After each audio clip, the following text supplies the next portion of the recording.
You know how a triangle is formed? Three lines make a triangle. When they join together, they form a two-dimensional closed shape. Let us know more about the triangles. Have you ever observed? We see triangles in practical life. A mountain, an example, Christmas tree, a pyramid, a star, a triangle, purple flower, and the sand. Now we know the triangle is a 2D shape. It has three sides and three angles. Side A, side B, side C.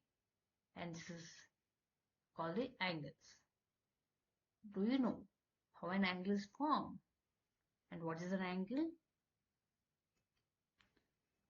An angle is formed by two rays meeting at a point O.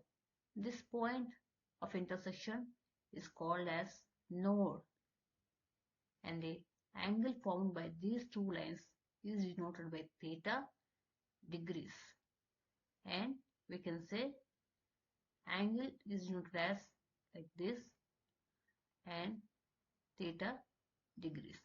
Degrees denotes the angle form.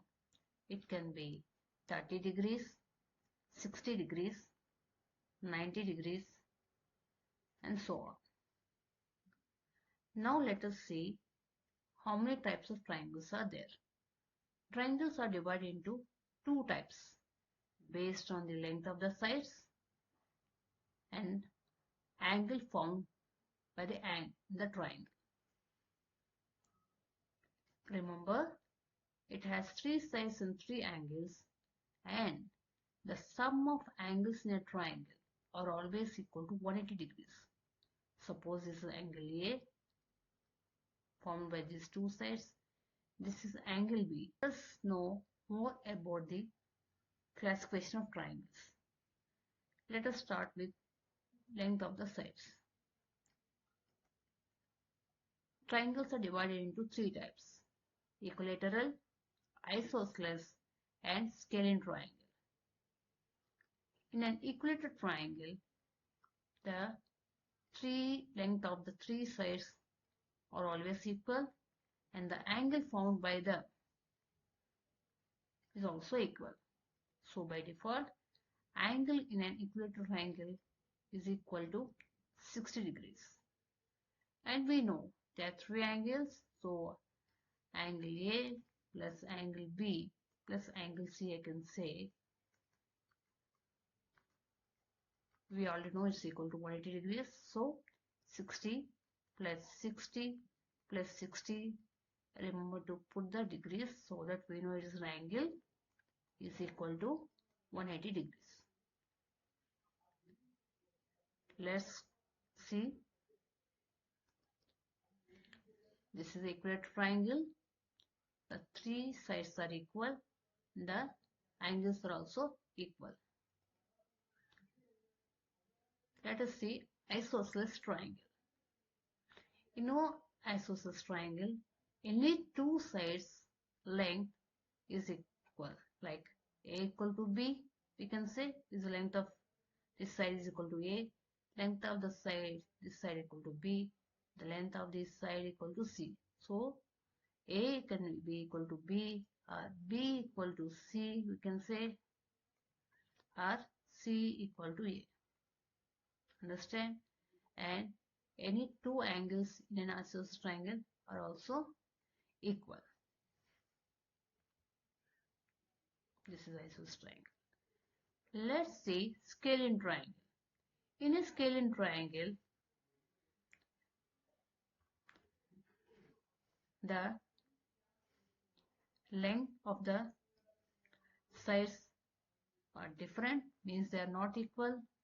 This length is side A length is different, side B length is different, side C length is also different. The angles formed by them are also different. Angles not equal in a scalene triangle, and sides also not equal. See the second classification of triangles by angle. First is acute angled triangle. In an acute angled triangle, the angles are always less than 90 degrees. Okay, any angle you pick, the angle is always less than 90 degrees. Okay, next triangle is a right angled triangle. In a right angled triangle, one angle is always equal to 90 degrees. This is called right angled triangle. And opposite to this, the biggest angle wherever it is, the opposite side is always longest side of the triangle, and is also called as hypotenuse. Okay, in a right angle triangle, as the name suggests, one angle equal to 90 degrees. The side opposite to the right angle is always longest, and it is called as hypotenuse. Okay, and third type of triangle we have is obtuse triangle, which has one angle greater than 90 degrees. Means one angle is greater than 90 degrees. Let us see more about right angle triangle. We already learned that one of the angles is equal to 90 degrees.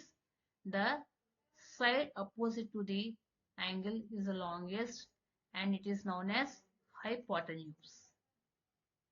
And this is, let us call this side, length of this side as A, and the length of this side as B. Now, in a right angle triangle, we have A square plus B square equal to hypotenuse square. Let us give this hypotenuse a name. I call it as C. So, A square plus B square is equal to C square, or C equal to square root of A plus B. This is also known as hypotenuse theorem, which we are going to use further in our examples. Thank you.